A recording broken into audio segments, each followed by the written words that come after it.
हरे कृष्ण माताजी, प्रणाम माताजी। ओम हरे कृष्णा। ओम नमो भगवते वासुदेवाय। ओम नमो भगवते वासुदेवाय। ओम अज्ञानतिमिरान्धस्य ज्ञानाञ्जनशलाकया चक्षुरुन्मीलितं येन तस्मै श्रीगुरवे नमः। हे कृष्णा करुणा सिन्धो दीनबन्धो जगत्पदे गोपेश गोपिकान्त राधाकान्त नमोऽस्तु ते। तप्तकाञ्चन गौराङ्गी राधे वृन्दावनेश्वरी वृषभानुसुते देवी प्रणमामि हरिप्रिये। नमो विष्णुपादाय कृष्णप्रेष्ठाय भूतले श्रीमते जयपताका स्वामिन्निधि नामिने। नमाचार्यपादाय निताय कृपप्रदायिने गौरगदा दामदया नगरग्रामधारिणे। नमो विष्णुपादाय कृष्णप्रेष्ठाय भूतले श्रीमते भक्तिवेदान्त स्वामिन्निधि नामिने। नमस्ते सारस्वते देवे गौरवाणी प्रचारिणे निर्विशेष शून्यवादी पाश्चात्य देशधारिणे। जय श्री कृष्ण चैतन्य प्रभु नित्यानंद श्री अद्वैत गदाधर श्रीवासादि गौर भक्तवृंदा। हरे कृष्ण कृष्ण कृष्ण हरे हरे हरे राम राम राम हरे हरे। श्री श्री राधा गोविंद की जय। श्रील प्रभुपाद की जय। गुरु महाराज की जय। हरे कृष्ण हरे ഹരേ കൃഷ്ണ മാതാജി, ഹരേ പ്രണാമം. കൃഷ്ണ. എല്ലാ ഭക്തർക്കും സ്വാഗതം. ഹരേ കൃഷ്ണ. നമ്മള് 5 അധ്യായങ്ങൾ കണ്ടു. ബാഹ്യമായിട്ട് എല്ലാ കർമ്മവും ചെയ്യാം, എന്നാലോ അകമേ അവയുടെ ഫലങ്ങളെയൊക്കെ ത്യജിക്കുകയും ചെയ്തുകൊണ്ടിട്ട് അങ്ങനെ ചെയ്യണം. അങ്ങനെ ആധ്യാത്മിക ജ്ഞാനം എന്നുള്ള അഗ്നി, ആ അഗ്നി കൊണ്ട് ശുദ്ധീകൃതരാവുക നമ്മള്.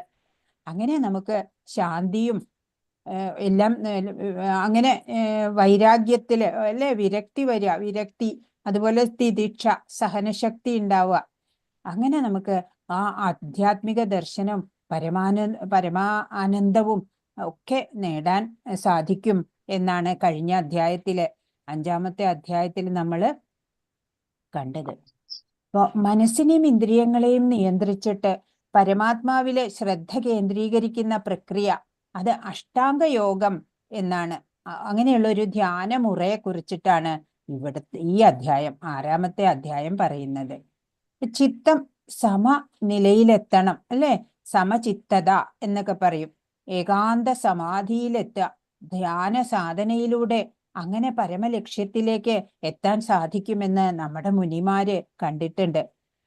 മനസ്സും ഇന്ദ്രിയങ്ങളും സമനിലയിലാക്കുന്നത് എങ്ങനെ ആണ് എന്ന് നമുക്ക് മനസ്സിലാക്കണം അല്ലെ. ട്രെയിനിങ് വേണം, അതിന് പരിശീലനം വേണം. നമ്മുടെ കർമ്മം എന്താണ്, ലക്ഷ്യം എന്താണ്, ഇതൊക്കെ നമുക്ക് മനസ്സിലാക്കണം. എന്താ ലക്ഷ്യം നമുക്കറിയാം, ഭഗവത് സേവനത്തിലൂടെ ആത്മസാക്ഷാത്കാരം തന്നെയാണ് നമ്മുടെ ലക്ഷ്യം. അപ്പൊ മനസ്സിനെ ശാന്തിയിലേക്ക് എങ്ങനെ കൊണ്ടുപോകാം, എങ്ങനെ ശാന്തിയിലേക്ക് നയിക്കാം എന്നൊക്കെ നമുക്ക് അറിയണം. അപ്പോ ഇന്നിപ്പോഴാണെന്നുണ്ടെങ്കിലോ മനസ്സിനെ ഡിസ്ട്രാക്ട് ചെയ്യുന്ന നിരവധി കാര്യങ്ങളാണ് അല്ലേ നമുക്ക് ചുറ്റുമുള്ളത്. ഉദാഹരണമായിട്ട് ഒരു ഇൻസിഡന്റ് പറയട്ടെ. ഒരു ചെറുപ്പക്കാരൻ രാത്രി ജോലി കഴിഞ്ഞ് എത്തുമ്പോൾ തന്നെ 10 മണി 9 മണിയൊക്കെ ആവും. അങ്ങനെ വന്നിട്ട് ഭക്ഷണം കഴിച്ചു, കുളി എല്ലാം കഴിഞ്ഞ് ഇങ്ങനെ കുറച്ച് വിശ്രമിക്കാം, TV ന്യൂസ് അല്ലെ, ഇമ്പോർട്ടൻറ്റ് ന്യൂസൊക്കെ ഒന്ന് കണ്ടിട്ട് ഉറങ്ങാം എന്ന് വിചാരിച്ച് TV ഓൺ ചെയ്യാണ്. അങ്ങനെ ഓൺ ചെയ്തപ്പോൾ അതിൽ ഒരാള് ഒരു സ്വാദിഷ്ടമായിട്ട് നൂഡിൽസ് കഴിക്കുകയാണ്. വളരെ എന്താ എൻജോയ് ചെയ്ത് കഴിക്കണത്. അപ്പോ യമ്മി എന്നൊക്കെ പറഞ്ഞിട്ട് അപ്പോഴയാൾക്കും തോന്നി എനിക്കും വേണം ഇങ്ങനെ നൂഡിൽസ്, എനിക്കും കഴിക്കണം എന്ന് തോന്നാണ്. അങ്ങനെ ബൈക്ക് എടുത്തു പുറപ്പെട്ടു. സിറ്റിയിൽ അവിടെ ചിലവിടത്ത് അടച്ചു, ഹോട്ടലുകളൊക്കെ അടച്ചു അല്ലെ, റെസ്റ്റോറൻറ്റുകളൊക്കെ അടച്ചു. പിന്നെ ചിലവിടത്താണെങ്കിൽ നൂഡിൽസ് ആ ഐറ്റം കഴിഞ്ഞിരിക്കണു. അങ്ങനെ എന്തിനു പറയണു, എല്ലാവിടെയും കറങ്ങി ഒന്നും കിട്ടിയതുമില്ല. തിരിച്ചെത്തിയപ്പോൾ 1:30 മണി. അത് കഴിഞ്ഞു. ഉറക്കവും വന്നില്ല, ആഗ്രഹിച്ചത് സാധിച്ചില്ലേ, അതുകൊണ്ട് ഉറങ്ങാനും ശരിക്കും പറ്റിയില്ല. പിന്നെ വെളുപ്പാൻ കാലത്ത് ഒന്ന് മയങ്ങി, എഴുന്നേൽക്കാൻ വൈകി, ഓഫീസിൽ പോവാൻ വൈകി, ഹാഫ് ഡേ ലീവ്, പകുതി പണം അന്നത്തെ പോയി. അങ്ങനെ ഒരു ചെറിയ ഒരു ഡിസയർ വന്നപ്പോൾ എന്തെല്ലാം ബുദ്ധിമുട്ടുകൾ ഉണ്ടായി. അതുപോലെയുള്ള അൺവാണ്ടഡ് ഡിസയേഴ്സ് നിരവധിയാണ് നമുക്ക് ചുറ്റും ഉണ്ടാവുന്നത്. അപ്പോ അതിനെയൊക്കെ നമുക്ക് അതിജീവിച്ചിട്ട് എങ്ങനെയാണത്ര ഈ ചിത്തത്തിനെ സമനിലയിൽ എത്തിക്കാൻ സാധിക്കുക?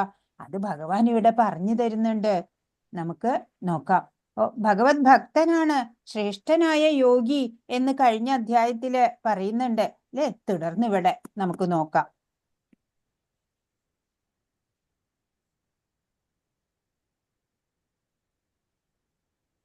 ശ്രീ രാധാ ഗോവിന്ദ് കി ജയ്. അപ്പൊ 5-ാമത്തെ അധ്യായത്തിൽ നമ്മൾ 1 മുതൽ 6 വരെയുള്ള ശ്ലോകങ്ങളില് നിഷ്കാമ കർമ്മയോഗയാണ് കർമ്മം ഉപേക്ഷിക്കുന്നതിനേക്കാൾ നല്ലത് എന്ന് പറഞ്ഞു.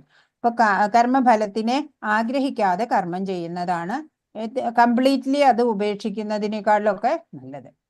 7 മുതൽ 12 വരെയുള്ള ശ്ലോകങ്ങളിൽ കണ്ടത് നിഷ്കാമ കർമ്മയോഗം എങ്ങനെ ചെയ്യാം, ഈ കാമന ഇല്ലാതെ എങ്ങനെ കർമ്മം ചെയ്യണമെന്ന് കണ്ടു. 13 മുതൽ 16 വരെയുള്ള ശ്ലോകങ്ങളില് ജ്ഞാനത്തിന്റെ വേദി, 3 കർത്താവിനെ അറിയുക.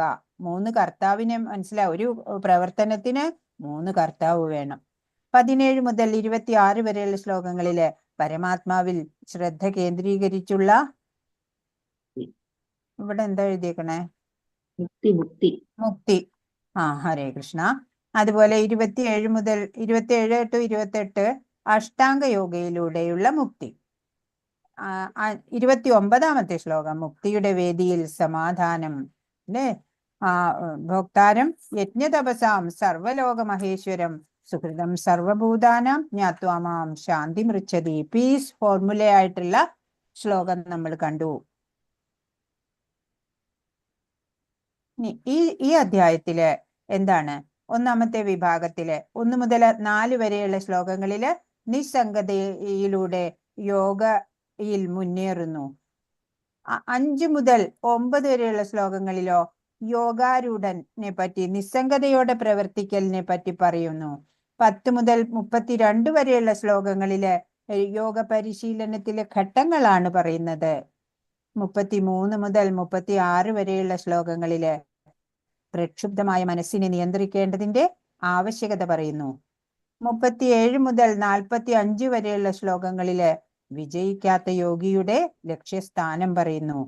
46-ഉം 47-ഉം അത്യുത്തമ യോഗി എന്ന് എങ്ങനെയാണ് വ്യവഹരിക്കുന്നത് അത് പറഞ്ഞു തരുന്നു. 1 മുതൽ 4 വരെയുള്ള ശ്ലോകങ്ങള് വിഭാഗം 1 നിസ്സംഗതയിലൂടെ യോഗയിൽ എങ്ങനെ മുന്നേറും എന്നുള്ളതിനെ കുറിച്ചാണ്. നിഷ്കാമ കർമ്മ യോഗികളെ പോലെ അഷ്ടാംഗ യോഗികൾ മുന്നേറാൻ നിസ്സംഗതയിൽ ഏർപ്പെടുന്നു. അവർക്ക് ഒന്നിനോടും ആസക്തി ഉണ്ടാവില്ല അല്ലേ? അവര് ഈ നിഷ്കാമ കർമ്മ യോഗികളെ പോലെ തന്നെയാണ് അഷ്ടാംഗ യോഗികള്. അവർക്കും ലക്ഷ്യമൊക്കെ ഒന്ന് തന്നെയാണ് എന്നാണ്. അതൊരു ഇതല്ലേ, ലക്ഷ്യം വേണം എന്നുള്ളൊരു അതൊരു ആഗ്രഹമല്ലേ? അതെല്ലാവരുടെയും ലക്ഷ്യമാണല്ലോ. ഭഗവത് സേവനത്തിലൂടെ ആത്മസാക്ഷാത്കാരം അതൊരു ആഗ്രഹമായിട്ട് കൂട്ടിക്കൂടാ. അത് നമ്മുടെയൊക്കെ ഓരോ ജീവന്റെയും പരമലക്ഷ്യമാണത്. ഇത് നമ്മൾ ഇന്നലെ കണ്ട ചാർട്ടാണ്. ആരാണ് കർത്താവ്? 3 കർത്താവ് ഉണ്ട്. അത് നമ്മൾ ഇന്നലെ കണ്ടു അല്ലെ? ജീവാത്മാവ് ആഗ്രഹിക്കുന്നു. ഇപ്പൊ പരമാത്മാവ് പലതിനെയും അടിസ്ഥാനമാക്കിയിട്ട് ആ ആഗ്രഹം സ്ഥിരീകരിക്കും, അനുമതി നൽകും അല്ലെ? ഈ ആഗ്രഹം സഫലമാകാൻ ഈ ജീവാത്മാവ് അർഹനാണോ എന്നൊക്കെ പരമാത്മാവ് നോക്കിയിട്ടാണ് അനുവാദം കൊടുക്കുന്നത്. അങ്ങനെ പരമാത്മാവിന്റെ കൽപ്പന ലഭിച്ച ശേഷം ഭൗതിക പ്രകൃതിയുടെ ത്രിഗുണങ്ങള് ജീവാത്മാവിന്റെ ആഗ്രഹം നിറവേറ്റുന്നു. അങ്ങനെ ഇതൊരു സൈക്കിളാണ്. ഒരു കർമ്മത്തിന് 3 കർത്താവുണ്ട്. അങ്ങനെയാണ് ഒരു പ്രവൃത്തി നടക്കുന്നത്. ഇന്നലെ നമ്മൾ കണ്ടതാണ്. അപ്പൊ ഇതാരാ വായിക്കുക? ഈ സ്ക്രീനിൽ കാണുന്നത് ഒന്ന് വായിക്കൂ. വായിക്കട്ടെ മാതാജി. നിഷ്കാമ കർമ്മ യോഗയിലൂടെ തന്റെ ദർശനവും പ്രവർത്തനവും ശുദ്ധീകരിക്കുന്ന ഒരാൾക്ക് അഷ്ടാംഗ യോഗ രീതിയിലൂടെ പരമാത്മാവിനെ ധ്യാനിക്കുന്നതിലൂടെ കൂടുതൽ പുരോഗതി കൈവരിക്കാൻ കഴിയും. പരമാത്മാവിനെ ധ്യാനിക്കുന്നതിലൂടെ ഭക്തിയോഗം വഴി ഒരാൾ ഭഗവാനോട് ഭക്തി വളർത്തിയെടുക്കുന്നു. അവർ കൃഷ്ണനെ ഇങ്ങനെ മനസ്സിലാക്കുന്നു: യജ്ഞങ്ങളുടെയും തപസ്സുകളുടെയും ഭോക്താവ്. രണ്ടാമത്, ദേവന്മാരും സർവ്വലോകങ്ങളുടെയും അധിപൻ, എല്ലാ ജീവികളുടെയും സുഹൃത്തും അഭ്യുദയകാംക്ഷിയും. ഹരേ കൃഷ്ണ. അപ്പോ ഇത് നമ്മളുടെ ഇതന്നെ ലാസ്റ്റ് ശ്ലോകം കഴിഞ്ഞ അധ്യായത്തിലത്തെ തന്നെയാണ്. ഭോക്താരം യജ്ഞ തപസാം സർവലോക മഹേശ്വരം സുഹൃദം സർവഭൂതാനാം ജ്ഞാത്വാമാം ശാന്തി മൃച്ഛതി എന്നുള്ളതിന്റെ അല്ലെ, എല്ലാ യജ്ഞങ്ങളുടെയും തപസ്സുകളുടെയും ഭോക്താവ് ഭഗവാനാണ്. ദേവന്മാരുടെയും സർവ്വലോകങ്ങളുടെയും അധിപൻ ഭഗവാനാണ്. എല്ലാ ജീവികളുടെയും സുഹൃത്തും അഭ്യുദയകാംക്ഷിയും ഭഗവാനാണ്. അല്ലെ, അവസാന ശ്ലോകത്തിന്റെ താല്പര്യമാണ് ഇവിടെ കൊടുത്തിട്ടുള്ളത്. അപ്പോ ഈ നിഷ്കാമ കർമ്മ യോഗം ചെയ്തിട്ട് എല്ലാം ശുദ്ധീകൃതനാവുന്ന, ആ ജ്ഞാനത്തിലൂടെ ശുദ്ധീകൃതനാവുന്ന ഒരാൾക്ക് അഷ്ടാംഗ യോഗ രീതിയിലൂടെ പരമാത്മാവിനെ ധ്യാനിക്കുന്നതിലൂടെ കൂടുതൽ കൂടുതൽ പുരോഗതിയിലേക്ക് എത്താൻ സാധിക്കും എന്നിവിടെ പറഞ്ഞു. പരമാത്മാവിനെ ധ്യാനിക്കുന്നതിലൂടെ ഭക്തിയോഗം വഴി ഒരാൾ ഭഗവാനോട് ഭക്തി വളർത്തിയെടുക്കുന്നു. അങ്ങനെ കൃഷ്ണനെ ഇങ്ങനെ മനസ്സിലാക്കുന്നു. ഭഗവാനെ കുറിച്ചുള്ള ഭഗവാന്റെ സ്റ്റാറ്റസ് ഇങ്ങനെയാണ് മനസ്സിലാക്കേണ്ടത്. എങ്ങനെ? എല്ലാ യജ്ഞങ്ങളുടെയും തപസ്സുകളുടെയും ഭോക്താവ് ഭഗവാനാണ്. ദേവന്മാരുടെയും സകല ലോകങ്ങളുടെയും അധിപൻ ഭഗവാനാണ്. എല്ലാ ജീവികളുടെയും സുഹൃത്തും അഭ്യുദയകാംക്ഷിയും ഭഗവാനാണ്. അങ്ങനെ ഭഗവാനെ കുറിച്ച് ഭഗവാൻ ഇനിയും കൂടുതൽ കൂടുതൽ വെളിപ്പെടുത്തി തരുന്നുണ്ട്. അങ്ങനെ എല്ലാ അറിവും പൂർണ്ണമാകണം നമുക്ക്. ഹരേ കൃഷ്ണ. മ്യൂട്ട് ചെയ്യൂ ആവശ്യമില്ലെങ്കിൽ. ഹരേ കൃഷ്ണ. അപ്പൊ ഇവിടെ എന്താ പറയണേ? അങ്ങനെ ജ്ഞാനം, ഭഗവാനെ കുറിച്ച് അറിയണം അല്ലെ. ജ്ഞാനം വർദ്ധിക്കുമ്പോ നമുക്ക് മനസ്സിലാവും നമ്മൾ ശരീരമല്ല, ആത്മാവാണ് എന്ന്. അതാണ് ജ്ഞാനയോഗം. അപ്പൊ ബോധം വർദ്ധിക്കുന്നു അല്ലെ, കൃഷ്ണാവബോധത്തിലേക്ക് വരുന്നു. നമ്മള് ശരീരബോധം ഒക്കെ നമ്മുടെ നഷ്ടപ്പെടുന്നു. നമ്മുടെ അവബോധമൊക്കെ ശുദ്ധീകരിക്കപ്പെട്ടു അല്ലെ. അങ്ങനെ നമ്മള് കൃഷ്ണാവബോധത്തിലേക്ക് വന്നു. അങ്ങനെ പരമാത്മാവാണ് സർവവും എന്ന് നമ്മള് കാണുന്നു അല്ലെ. ആ അകക്കണ്ണുകൊണ്ട് നമ്മള് ഭഗവാനാണ്, സർവജ്ഞനായിട്ടുള്ള ആ ഭഗവാനാണ് നമ്മുടെ ലക്ഷ്യം അല്ലെ. പരമദിവ്യോത്തമ പുരുഷനായിട്ടുള്ള കൃഷ്ണൻ, അതാണ് എൻ്റെ ആത്യന്തിക ലക്ഷ്യം. ആ പ്രാപ്തി വേണം എനിക്ക് അല്ലെ. അതാണ് ലക്ഷ്യമാക്കേണ്ടത്. ഈ ശ്ലോകം ആരെ വായിക്കൂ? ഒന്നാമത്തെ ശ്ലോകം വായിക്കൂ. ഹരേ കൃഷ്ണ മാതാജി, വായിക്കട്ടെ. വായിക്കൂ. ഓം നമോ ഭഗവതേ വാസുദേവായ. ശ്രീ ഭഗവാനുവാച അനാശ്രിത കർമ്മ ഫലം കാര്യം കർമ്മ കരോതി യഃ സ സന്യാസി ച യോഗി ചാനാന്യഃ ച പ്രിയഃ. ശ്രീ ഭഗവാൻ പറഞ്ഞു, കർമ്മത്തിന്റെ ഫലത്തിൽ ആസക്തിയില്ലാതെ ധാർമ്മിക ബാധ്യത എന്ന നിലയിൽ കർമ്മം ചെയ്യുന്ന ആളാണ് സന്യാസി. അയാളാണ് യഥാർത്ഥ യോഗിയും, അല്ലാതെ അഗ്നിഹോത്രം ഉപേക്ഷിച്ചവനോ കടമ നിർവഹിക്കാത്തവനോ അല്ല. ഹരേ കൃഷ്ണ. ഹരേ കൃഷ്ണ. അപ്പൊ ആരാണ് സന്യാസി ആവുക? വീട് ഉപേക്ഷിച്ചു പോയാൽ സന്യാസി ആവില്ല അല്ലെ. ബാഹ്യപ്രവർത്തനങ്ങൾ ഉപേക്ഷിച്ചാലൊന്നും സന്യാസി ആവില്ല.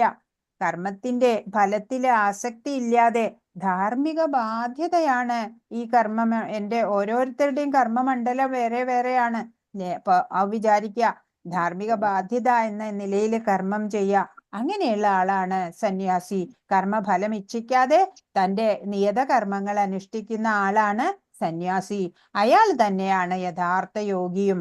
അല്ലാതെ സ്വന്തം നിയത കർമ്മങ്ങള് ഉപേക്ഷിച്ചവനോ അല്ലെങ്കിൽ അഗ്നിഹോത്രം ഉപേക്ഷിച്ചവനോ കടമ നിർവഹിക്കാത്തവനോ ഒന്നും സന്യാസി ആവില്ല എന്നാണ്. അഷ്ടാംഗ യോഗയുടെ വിപുലമായ ഘട്ടങ്ങൾ പരിശീലിക്കുന്നതിനു മുമ്പ് നിഷ്കാമ കർമ്മയോഗ പരിശീലിച്ച് ഒരാൾ ശുദ്ധീകരിക്കപ്പെടണം. അതിനാൽ ആദ്യ 2 ശ്ലോകങ്ങളിൽ ഭഗവാൻ കൃഷ്ണൻ നിഷ്കാമ കർമ്മയോഗത്തെ മഹത്വപ്പെടുത്തുന്നു. രണ്ടാമത്തെ ശ്ലോകം വായിക്കൂ. ഹരേ കൃഷ്ണ. യം സന്യാസമിതം പ്രാഹുര്യോഗം തം വിദ്ധി പാണ്ഡവ നാഹ്യോ സന്യാസ്ത സങ്കൽപ്പോ യോഗം ഭഗവതി കശ്ചന പരിത്യാഗി എന്ന് പറയുന്നത് യോഗം തന്നെയാണെന്ന് നീ അറിയണം. യോഗം എന്നാൽ പരമപുരുഷനുമായി ബന്ധം സ്ഥാപിക്കുക എന്നതാണ്. പാണ്ഡുപുത്ര, ഇന്ദ്രിയ സുഖങ്ങളിലുള്ള തൃഷ്ണയുപേക്ഷിക്കാതെ ആർക്കും ഒരിക്കലും യോഗിയാവാനാവില്ല. ഹരേ കൃഷ്ണ. കൃഷ്ണ, എന്താണ് യോഗം എന്നാണ് ഇവിടെ പറയുന്നത്. അപ്പൊ പരിത്യാഗം എന്ന് പറയണത് യോഗം തന്നെയാണ് എന്ന് നീ അറിയുക അർജുന എന്ന്. യോഗം എന്നാല് പരമപുരുഷനുമായിട്ട് ബന്ധം സ്ഥാപിക്കുക, അല്ലെ? കണക്ടിങ് ടു ഗോഡ്, അതാണ്. പാണ്ഡുപുത്ര, ഇന്ദ്രിയ സുഖങ്ങളിലുള്ള തൃഷ്ണ ഉപേക്ഷിക്കാതെ ആർക്കും ഒരിക്കലും യോഗിയാവാനാവില്ല, അല്ലെ? വിഷയങ്ങളിൽ ഇങ്ങനെ നമ്മുടെ ഇന്ദ്രിയങ്ങൾ വ്യാപരിച്ചുകൊണ്ടിരുന്ന നമ്മുടെ ചിത്തം അടങ്ങില്ല, അല്ലെ? ചിത്തത്തില് ശാന്തി ഉണ്ടായില്ലെങ്കില് ഭഗവാനെ അറിയാനും സാധിക്കില്ല. അപ്പൊ നമ്മുടെ സങ്കല്പങ്ങളെയൊക്കെ സന്യസിക്കുക നമ്മള്. അതാണ് യോഗം അല്ലെങ്കിൽ സന്യാസം എന്നൊക്കെ പറയുന്നത്. അതാണ് ഇവിടെ പറയുന്നത്. പരിത്യാഗം എന്ന് പറയുന്നത് യോഗം തന്നെയാണെന്ന് നീ അറിയണം. യോഗം എന്നാൽ പരമപുരുഷനുമായി ബന്ധം സ്ഥാപിക്കുക എന്നാണ്. ഇതൊക്കെ നമ്മളിപ്പോ പറഞ്ഞതാണ്. ഇപ്പൊ ഭക്തി യോഗം എന്ന് പറയണത് എന്താണ്? കൃഷ്ണനോട് ആസക്തിയോടുകൂടി പ്രവർത്തിക്കാനും അങ്ങനെ മനസ്സിനെയും ഇന്ദ്രിയങ്ങളെയും നിയന്ത്രിക്കാനും കഴിയുക, അതാണ് ഭക്തിയോഗം. അഷ്ടാംഗയോഗയോ കർമ്മങ്ങളുടെ ഫലങ്ങളോടുള്ള ആസക്തി ഉപേക്ഷിക്കാൻ ഇന്ദ്രിയങ്ങളെ നിയന്ത്രിക്കുക, മനസ്സിനെ ഉള്ളിൽ കേന്ദ്രീകരിക്കുക. അല്ലെ, ഇവിടെ ധ്യാനിച്ചിരിക്കണു അല്ലെ ഒരു മുനി അഷ്ടാംഗയോഗയില്. അപ്പോ ഒരു ഫലാസക്തിയുമില്ല, കർമ്മങ്ങളുടെ ഫലം ഒന്നും ആസക്തിയില്ല, അതൊക്കെ ഉപേക്ഷിക്കും. ഇന്ദ്രിയങ്ങളെയും മനസ്സിനെയും ഒക്കെ നിയന്ത്രിക്കും. മനസ്സിനെ കേന്ദ്രീകരിച്ച് ഉള്ളില് എന്താണ് സങ്കല്പിച്ചിരിക്കുന്നത്? ഭഗവാനെ മാത്രം, അന്തര്യാമിയായിട്ടുള്ള ഭഗവാനെ മാത്രം ആണ് ധ്യാനിച്ചിരിക്കുകയാണ്, അല്ലേ? അതാണ് അഷ്ടാംഗയോഗം. ഭക്തിയോഗം എന്ന് പറയണത് ഭഗവാനാണ് എല്ലാം എന്നറിഞ്ഞുകൊണ്ട് മനസ്സിനെയും ഇന്ദ്രിയങ്ങളെയും ഒക്കെ ഭഗവാനിലേക്ക് ചേർത്ത് വെക്കുക, അതാണ് ഭക്തിയോഗം. യോഗം എന്ന് പറഞ്ഞാൽ കണക്ടിങ് ടു ഗോഡ്. മാതാജി, രണ്ടും ഏകദേശം ഒന്നല്ലേ പറഞ്ഞത്? ഭഗവാനെ അഷ്ടാംഗയോഗം പറഞ്ഞതും ഭഗവാനെ ഉള്ളിലിരുത്തിക്കൊണ്ട് നമ്മൾ ഇന്ദ്രിയങ്ങളെ നിയന്ത്രിക്കാനല്ലേ പറഞ്ഞു? അല്ല, ഈ അഷ്ടാംഗ യോഗയില് കർമ്മഫല ആസക്തി ഒട്ടുമില്ല. കർമ്മഫലാസക്തി ഇല്ലാതെ ഉപേക്ഷിച്ചുകൊണ്ട്, കർമ്മഫലങ്ങളുടെ ഫലത്തിന്റെ ഇച്ഛയൊക്കെ ഉപേക്ഷിച്ചുകൊണ്ട് എല്ലാം റെഗുലേറ്റ് ചെയ്യാം. നമ്മുടെ മനസ്സും ഇന്ദ്രിയങ്ങളും ഒക്കെ റെഗുലേറ്റ് ചെയ്ത് അന്തര്യാമിയായിട്ടുള്ള ആ ഭഗവാനെ മാത്രം ധ്യാനിച്ചുകൊണ്ട് സങ്കല്പിച്ചുകൊണ്ട് ഇരിക്കണതാണ് ഭക്തി. കർമ്മനിരതനാവുക, സന്യാസം പോലെയല്ല. ഇത് യോഗിയാണ്. ഒരു യോഗിയായിട്ട് ഇരിക്കണവർക്കാണ് അഷ്ടാംഗ യോഗം സാധ്യമാവുള്ളൂ. എന്നാൽ നമ്മളെ പോലുള്ള ലൗകികർക്ക് ഭക്തിയോഗം സാധ്യമാണ്. എങ്ങനെ വേണം? ഭഗവാനായിക്കൊണ്ട് എല്ലാ പ്രവൃത്തിയും ചെയ്യുക, അത്രേ വേണ്ടൂ. ഫലമാസക്തി വേണ്ട. ഫലത്തോട്, ഫലം ഭഗവാനാണ് തരുന്നത്, അല്ലെ? അർഹമായത് ഭഗവാനാണ് നൽകുന്നത് എന്നുള്ള ബോധത്തോടു കൂടി നമ്മളുടെ നിയത കർമ്മങ്ങള് നമ്മൾ അനുഷ്ഠിക്കുക. എന്ന് വെച്ച് നമ്മുടെ ഇന്ദ്രിയങ്ങളെയും മനസ്സിനെയും അഴിച്ചുവിടരുത്. അതൊക്കെ റെഗുലേറ്റഡ് ആക്കി വെക്കണം. കംപ്ലീറ്റ്ലി കൺട്രോൾ ചെയ്യാൻ നമുക്ക് സാധിക്കില്ല ഇന്ദ്രിയങ്ങളെയും മനസ്സിനെയും ഒക്കെ. അതിന്റെ സ്വഭാവം അങ്ങനെയാണ്, അല്ലെ? എപ്പോഴും പ്രവർത്തന നിരതമായിക്കൊണ്ടിരിക്കുന്നതാണ്. അപ്പൊ അതിനെ കൺട്രോൾ പറ്റില്ല. ഒന്ന് റെഗുലേറ്റ് ചെയ്യാം നമ്മള്. അതെങ്ങനെ വേണം? എല്ലാം ഭഗവാന്റെ ഇച്ഛയ്ക്കായിക്കൊണ്ട്, അല്ലെ? ഇപ്പൊ കണ്ണുകൊണ്ട് നമ്മൾ ഭഗവാന്റെ രൂപങ്ങൾ കാണുക. മറ്റു പലതും ഉണ്ട്, അല്ലെ? TV, മറ്റുള്ള സീരിയല്, അതൊക്കെയും കാണാം നമുക്ക്. അതൊക്കെ ഒന്ന് കുറയ്ക്കുക, അല്ലെ? ആ മനസ്സിന് ഒരു ബൗണ്ടറി വെക്കുക നമ്മള്. ഒരു ബൗണ്ടറി, ഞാൻ ഇനി ഇതൊന്നും കാണുന്നില്ല. അതിനേക്കാളൊക്കെ എനിക്ക് സന്തോഷം തരുന്നത് ഭഗവത് കഥകളാണ്, ഭഗവത് രൂപമാണ്, ഭഗവാന്റെ നാമജപമാണ് എന്നുള്ള ആ രീതിയിലേക്ക് വരിക. അതാണ് ഭക്തിയോഗം. നമ്മളെപ്പോലുള്ള പ്രാപഞ്ചികർക്ക് പറ്റുന്നത് അതാണ്. അഷ്ടാംഗ യോഗയൊക്കെ കുറച്ചും കൂടി വലിയ ലെവലിലുള്ള ആൾക്കാർക്കേ പറ്റുള്ളൂ. അകത്തേക്ക് ധ്യാനം ചെയ്യുക, അകത്തുള്ള ഭഗവാനെ. അതന്നെ, അത്രയ്ക്കൊന്നും ലെവല് നമ്മൾ ആയിട്ടില്ല. നമ്മൾ ലൗകികരാണ്. അതുകൊണ്ട് താങ്ക് യു മാതാജി. ഹരേ കൃഷ്ണ. മൂന്നാമത്തെ ശ്ലോകം വായിച്ചോളൂ. ഞാൻ വായിക്കട്ടെ? ആ.